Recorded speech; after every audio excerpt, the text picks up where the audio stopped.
It's that time of year again where all shows are busy ones. This one is no different. We have Joe Cook-Shugart, one of the best bracketologists out there, to break down what can happen in the Big Ten tournament as far as March Madness seeding goes. And then, hey, all Big Ten teams were announced. Joey Hauser talks about his future at Michigan State or away from Michigan State. Nick Marsh decommits from the 2024 recruiting class. But hey, Antjuan Simmons is also coming back. Busy show. Let's go. You are Locked On Spartans, your daily podcast on the Michigan State Spartans, part of the Locked On Podcast Network, your team every day.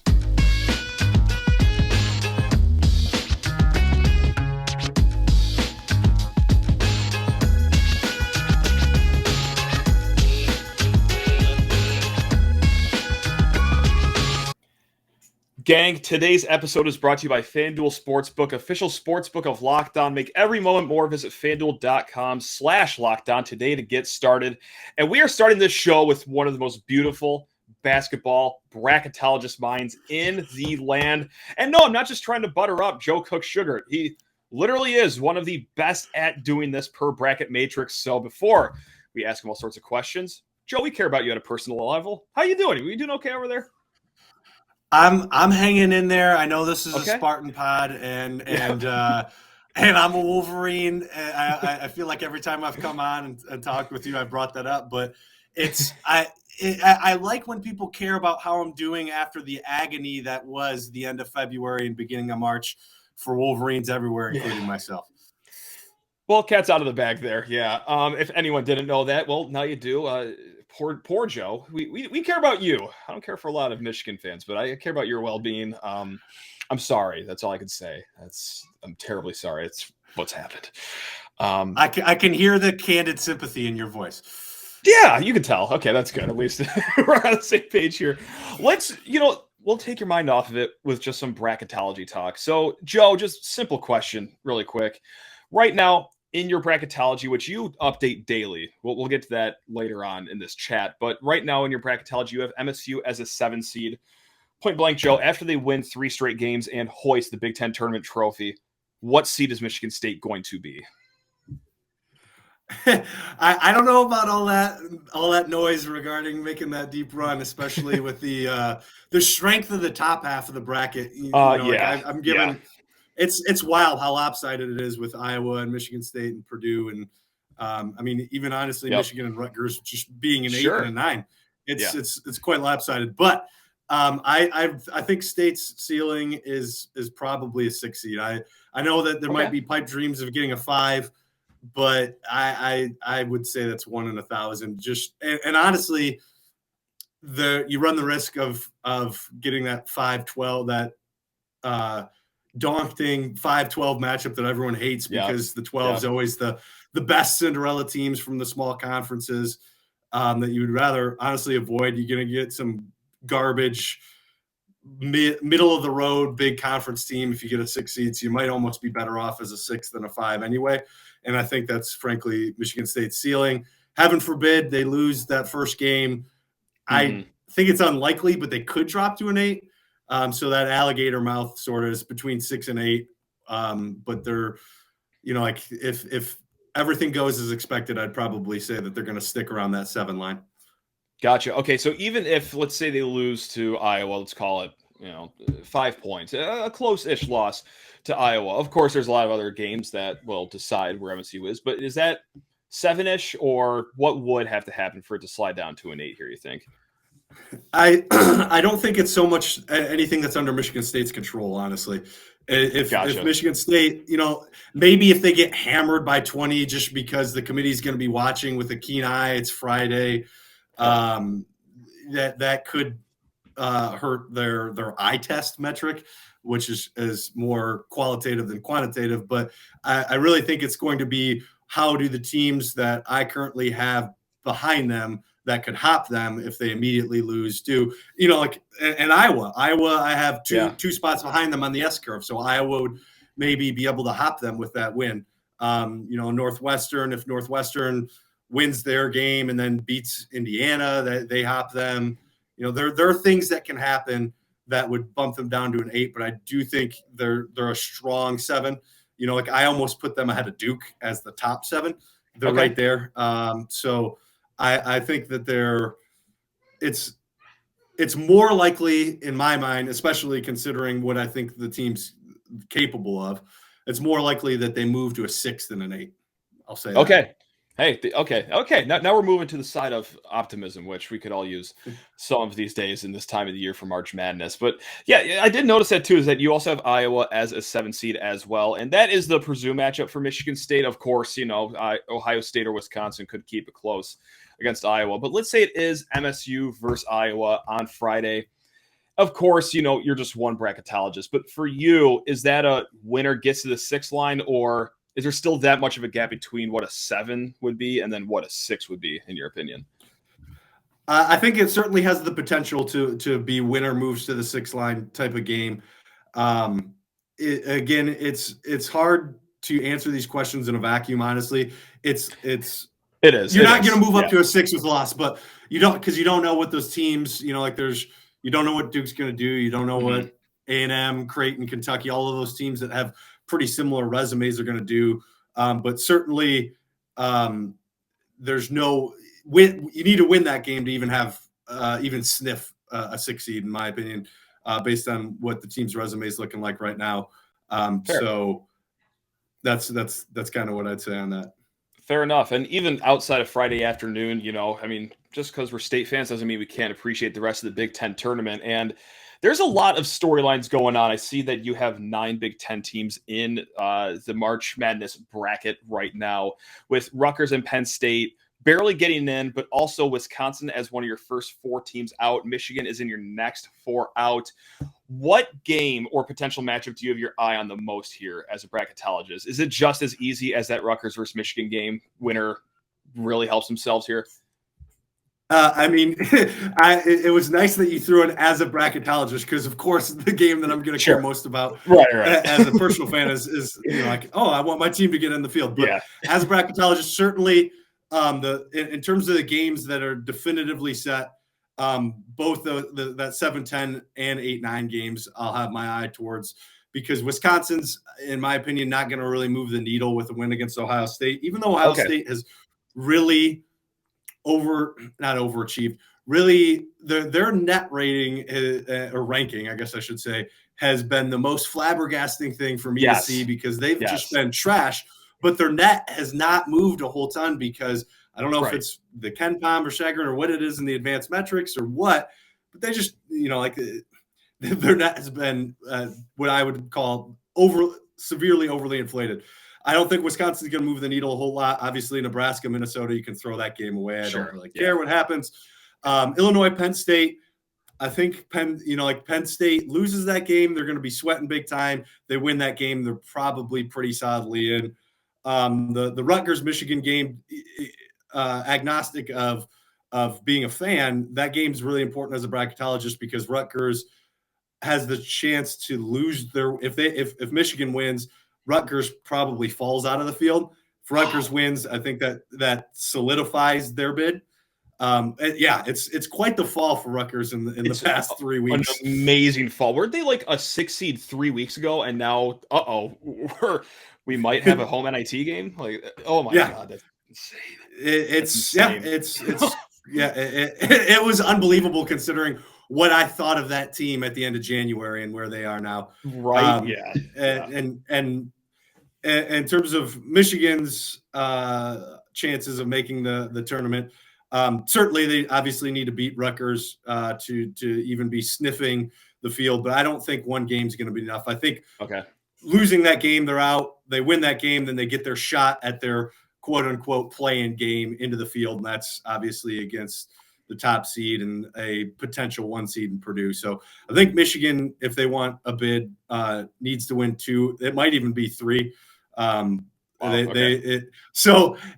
Michigan State fans, dreams everywhere. If it is that circumstance, you could get an 8 versus 4 matchup on Saturday where Michigan State might be the team that knocks. How glorious that would be for Spartans everywhere, where Michigan State eliminates Michigan from tournament contention. But there's so many pieces that have to work out for that to happen. Of course. We are going to be back with Joe Cook-Shugart, but hey, need to talk your ear off about FanDuel Sportsbook. It is the most wonderful time of the year to get in on the action at America's #1 sportsbook. You cannot beat March Madness. And you also cannot beat being a new customer of FanDuel because you get a no-sweat first bet up to $1,000 if you are a new customer. That's right. That is in bonus bets. If your first bet does not win, you get 1,000 smackaroos back in bonus bets if your first bet doesn't win on FanDuel Sportsbook. How can you beat that? Just download the FanDuel Sportsbook app. It's safe, secure, super easy to use, and best of all, my favorite part, you get paid quickly with FanDuel. Mr. FanDuel isn't just sitting there waiting to process your money, waiting for you to get your check days after the fact. No. Your account is getting fed immediately with FanDuel, so don't miss out on the chance to get in on your no-sweat first bet up to $1,000 in bonus bets when you go to FanDuel.com/lockedon. That is FanDuel.com/lockedon to learn more about the trends and action for this March Madness season. God, I cannot wait. Make every moment more with FanDuel, an official sports betting partner of the NBA. And just as a bracketologist, what is I guess not number one thing because there's many things to look at, but what do you prioritize the most out of anything? Like, is it the old-fashioned eye test? Is it quadrant wins? Is it something else for you? Or what really goes into the creation of the sausage for your bracketology over there? Well, I can't reveal too much of the sausage making. No, it's not proprietary. The net, like ever since the committee came out with the net to replace the RPI, they've really leaned into it as a sorting tool for determining where teams should be seated. Not so much what teams gain entry into the tournament and gain a bid from an at-large perspective. They've demonstrated that they're willing to put in teams that have a net in the 70s and 80s. So the exceptions to those rules, where you have those teams that have poor net rankings, it's typically, you kind of alluded to this in the lead in here, is those quadrant one wins. I've done some predictive analytics in terms of what metrics on a team sheet does it, based on historical patterns since the net era has began, does the committee really lean into in terms of determining what teams receive at-large bids and where they seed a team. And a quadrant one loss is better than a quadrant 4 win. That's one pretty interesting find. So you're better off losing to a good team than you are beating a bad team. If you beat a really mid team, the team that's around, I'm thinking like if you beat Youngstown State this year, they were in the 1 seed in their conference. I think it's I'm putting myself on the spot. OVC, yes. Okay. Yeah. I was losing track because I'm like, the OVC was always Murray State and Belmont. Oh, sure. They moved to the Missouri Valley. So with all of the conference shifting, it's hard for me to keep track sometimes. Even I bet. Yeah. But like a team like that, though, you're fine winning against, but you're honestly better off. And that bodes well for Michigan State because of the psychopath scheduling that they decided to take on this year in November and the beginning of December. I mean, Izzo said it himself at the beginning of the year. Don't be shocked if we go 1-7 or 2-6 to start. And they overachieved based on, what people's expectations were at the beginning of the year. And, if I'm remembering correctly, did they beat Kentucky? And I know, am I right? Did they beat Kentucky? Sure did. They sure did. And then the game on the carrier, they should have beat Gonzaga. Close loss. But they're right there. And that's a close loss to a team that I have as a 3 seed. So that's a really good loss on a neutral court. Teams are the net ranking is a good sorting tool, and the quadrant 1 performance is kind of the simplified heuristic. And then you have some other things like the strength of record metrics and the things that show what did you actually do. The net does have the predictive analytics stuff like the KenPom and Sagarin stuff, but based on what I can tell, the actual what did you do, not what are you capable of, is certainly what the committee leans into more, and what I as a bracketologist try to lean into when I'm trying to discern what the committee is going to do year to year. Fair enough, man. It's incredible to like compile what you do with all the mathematics and fancy words that you use as well. Like, a lot of this is so far over my head, but I think I know most of what you're talking about. But also, what really just blows me away about you and what you do at 131 Sports, and something that I love, is that at this time of year, you are daily. You update the bracket daily. Now, there are some professionals out there that get paid probably a good sum of money, maybe for ESPN. I don't know. I'm just throwing just a hypothetical out there that likes to update like every third day around this time of year. Like, it's not going to cut it. I need my daily bracketologist. How hard is it to do this daily? Or is it kind of just, okay, well, a few games happen, beep, bop, boop, it was easy? Or is it really actually that hard to do? So doing it daily is something that is my sort of means to distinguish myself from other bracketologists. Because if I can be more accurate than some Joe Schmo on ESPN, and update more frequently than said Joe Schmo on ESPN, then I'm able to kind of discern myself in more ways than one. In terms of difficulty updating daily, depends on the day. Sure. Throughout the season, when I'm updating it Saturday morning, what games got played on Friday? A couple Ivy League teams played, maybe some teams in the MAAC or the MEAC or one of these small conferences. Doesn't really move the needle. It's kind of bit bat boom, takes all of 10 or 15 minutes. But then when I'm updating it on Friday morning, that can take a lot longer, because you have, like I'm sitting there and I kid you not, like Control F, which is for those that aren't computer savvy, is a way that you find a particular word. I'm sitting there in the game results, whether it's on ESPN, Yahoo Sports, any of those aggregators, and I'm going team by team who played. Control F, Alabama. Control F, Gonzaga. Control F, Texas. And I see their game result, and it's hard because you have multiple game results, so it's kind of you have to get a feel as a bracketologist, and I've got this through experience in terms of how much it moves the needle and how one team's loss versus another team's win could potentially move with the gaps that exist between these teams and stuff. Because a lot of people want to look at bracketology in a vacuum, and it's like, if we win, we move up a seed line. If we lose, we move down a seed line, and it doesn't work like that at all. You have to look at the margins between these teams, what they did, who they played, game to game, and the needle, especially once you get into the time when people start paying attention. In general, people start paying attention. I've seen, based on my website traffic, people really lean into bracketology once the Super Bowl is over. Every year I've seen that. I mean, that's kind of when people are like, okay, I'm going to move on to college basketball now that the NFL season's over. And at that point in time, you're not the wins and losses. Most teams' resumes have stabilized such that they might move a spot or two in the S curve with a win or a loss, but they're not going to move.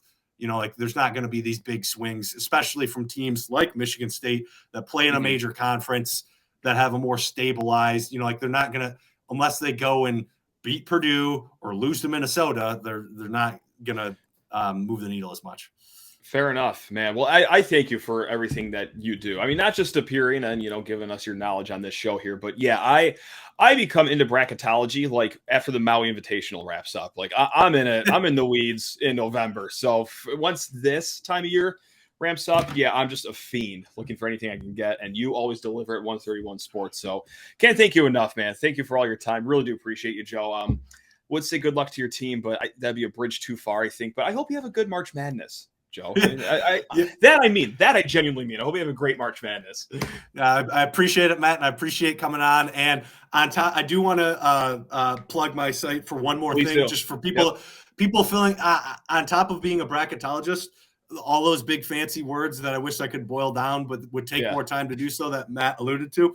I do some analytics after the field is set, and every year I release an article that's called "How to Win Your Bracket Pool." So hop onto 131 Sports.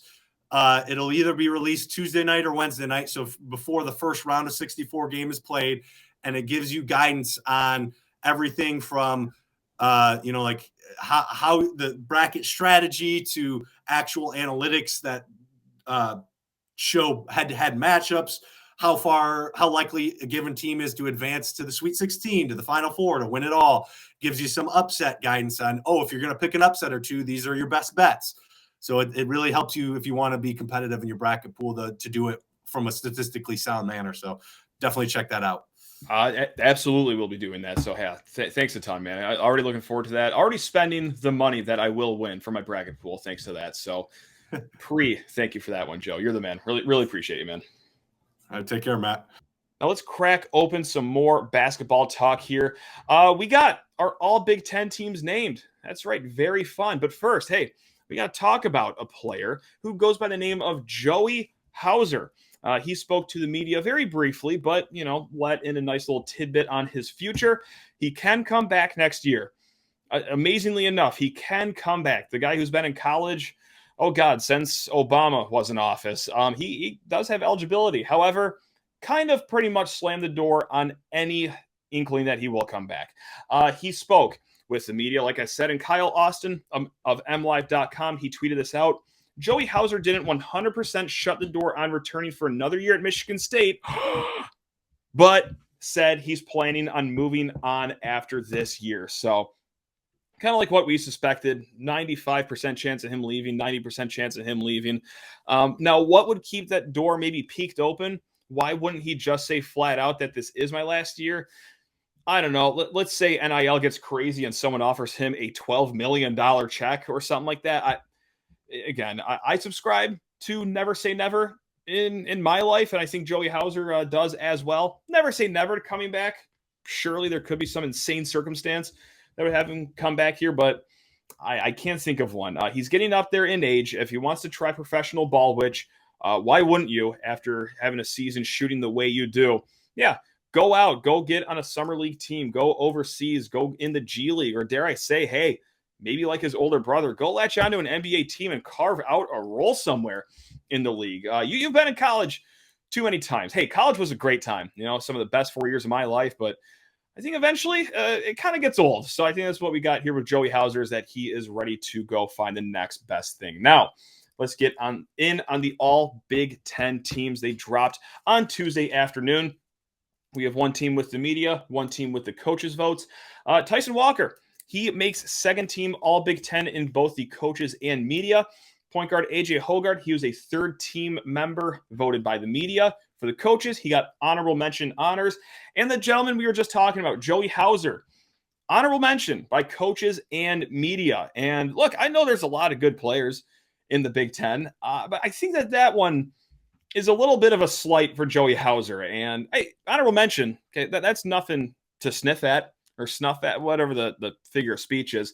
It's nothing to shake a stick at. I don't know.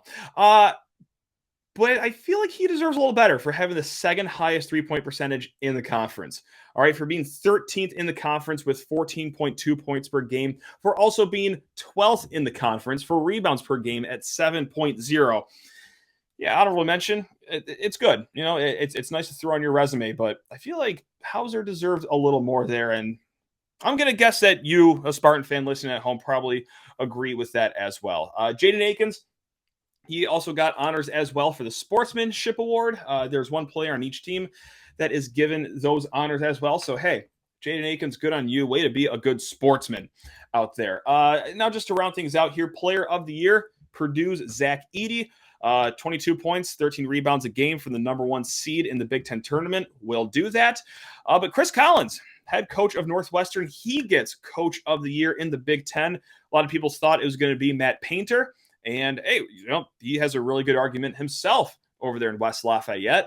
They had a really good year after going into this season with little to no expectations. But, look, Chris Collins lost two of his best players in the offseason, one to Duke, one to North Carolina. He's currently looking like the better of those three teams. Maybe not Duke, but you get my point. Things have gone really well in Evanston, so Chris Collins well-deserving of that. Defensive Player of the Year, split between Caleb McDonald of Rutgers and then Chase Audige of Northwestern.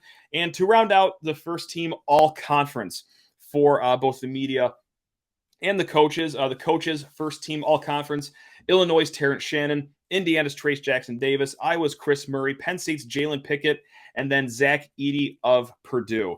For the media, A lot of this is going to sound the same, but the first team, Trace Jackson-Davis, Chris Murray, Michigan's Hunter Dickinson, Zach Edey, Jalen Pickett, and then a sixth guy, Bowie. That's right, the Spartan Slayer gets on the first team all-conference for the media. Now, as we look forward to the Big Ten tournament here, Michigan State's going to play Iowa, Ohio State, or Wisconsin. Ohio State and Wisconsin face off Wednesday night.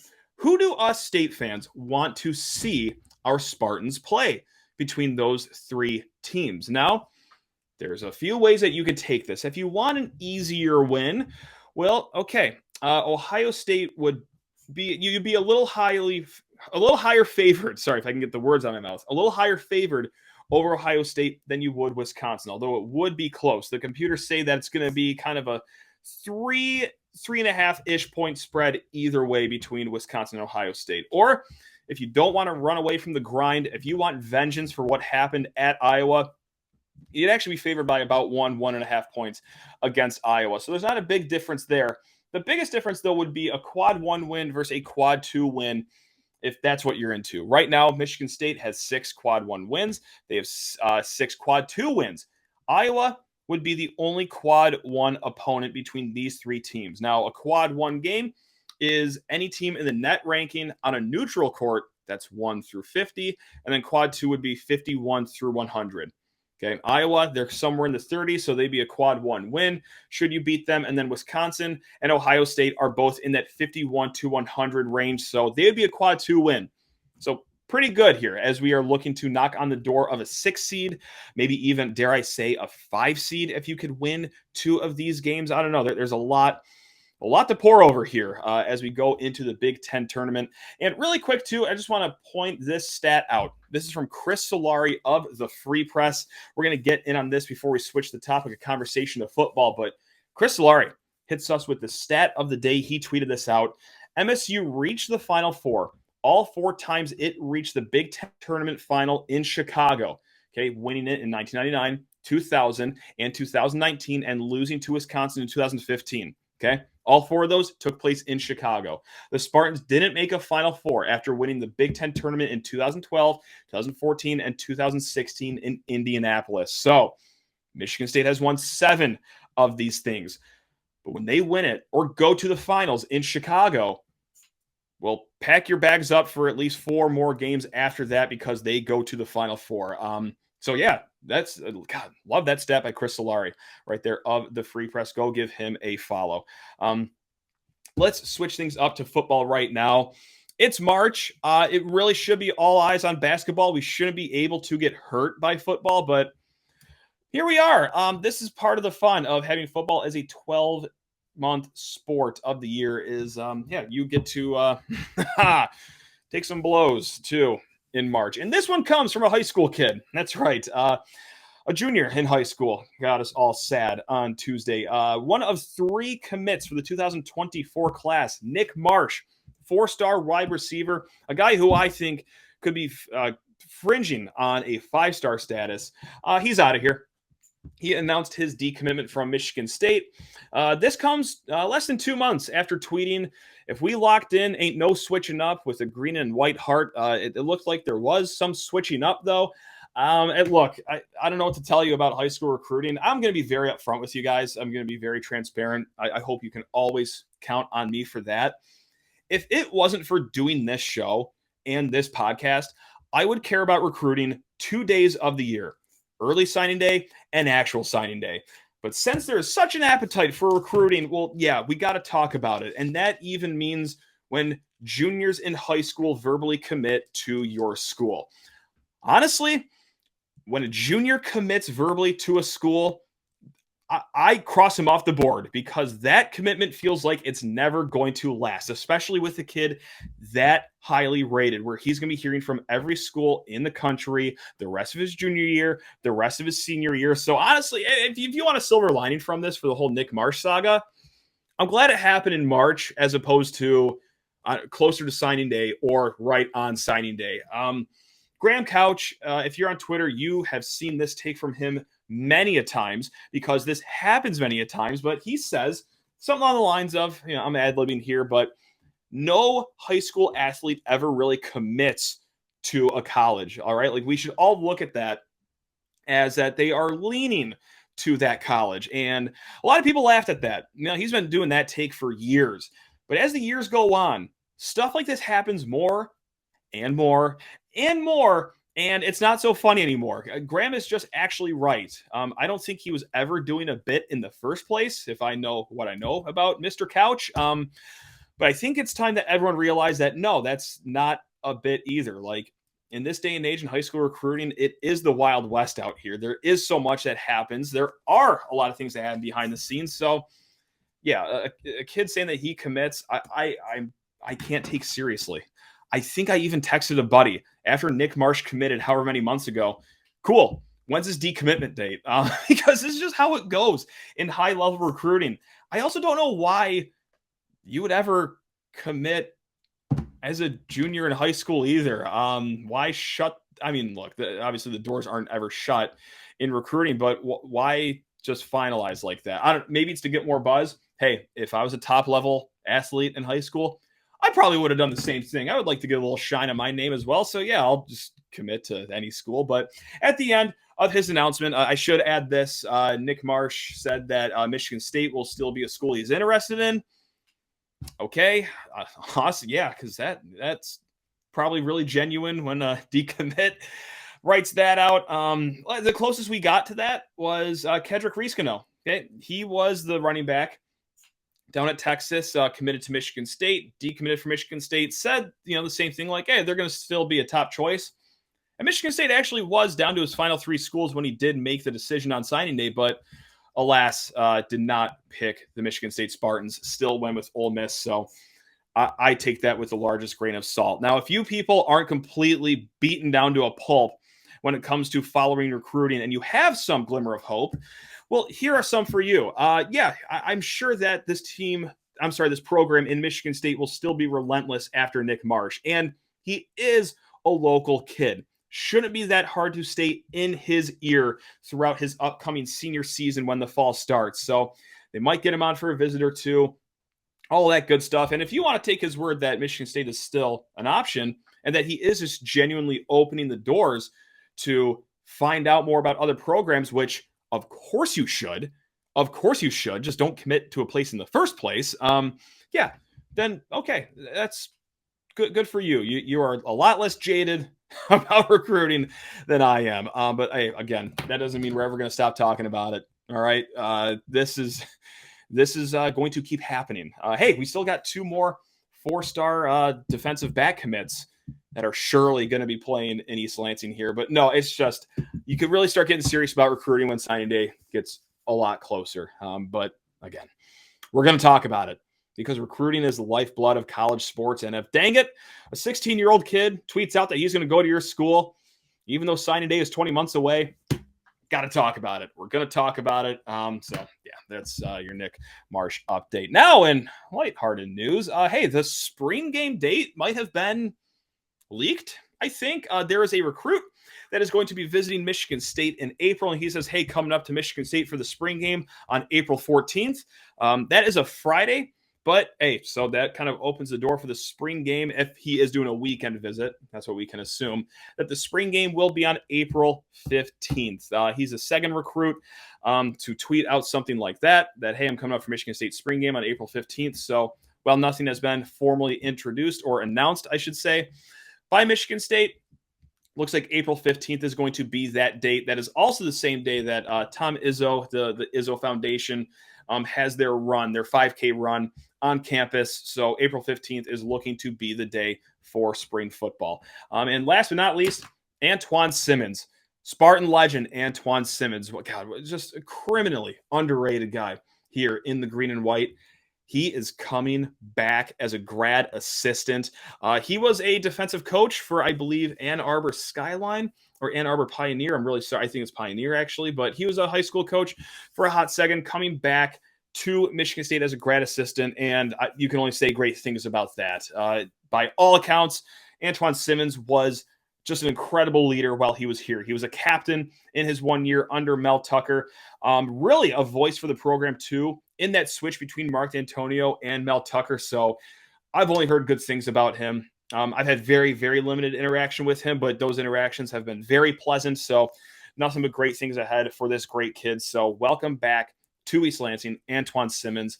And gang, this is the end of the road here. This is the end of the show. We got a great chat coming up tomorrow with former team manager. His name is Jake Schemmel. But we talk everything from, hey, how is the March Madness sausage made from a team manager perspective? What is it like being in the weeds here as you go into March? Just a lot of good stories and a lot of good tidbits from Jake Schemmel on tomorrow's show. But until then, keep it real. Love you all. Go Green.